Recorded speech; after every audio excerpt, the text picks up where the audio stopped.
অনেক অসাধু ব্যবসায়ী আছে রমজান আসলে নিত্য প্রয়োজনীয় পণ্যের মূল্য বৃদ্ধি করে দেয়। এরকম আছে না নাই? এগুলো করবেন না, মজুতদারি করবেন না, পণ্যের কৃত্রিম সংকট বাজারে করবেন না। আপনি লাখ টাকা কামায়া ভাবছেন যে রোজাদারদের কষ্ট দিয়ে ধনী হবেন, এমন রোগ আল্লাহ আপনারে দিবে, কোটি টাকা দিয়েও আপনি হাসপাতালের বিল পরিশোধ করার ক্ষমতা আপনার হবে না। খবরদার। শেষ বয়সে দেখবেন কি কষ্ট আপনার হয়। আপনি রোজাদারদের কষ্ট দিচ্ছেন, আল্লাহ আপনার সুখে রাখবে?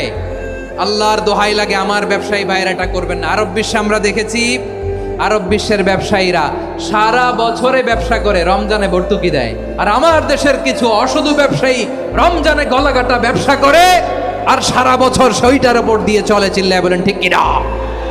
করবেন না, এটা করবেন না। নিত্য প্রয়োজনীয় পণ্যের মূল্য বৃদ্ধি করা হারাম, পণ্যের কৃত্রিম সংকট তৈরি করা হারাম, মজুতদারি করা হারাম, রোজাদারদেরকে কষ্ট দেয়া হারাম। এটা করবেন না।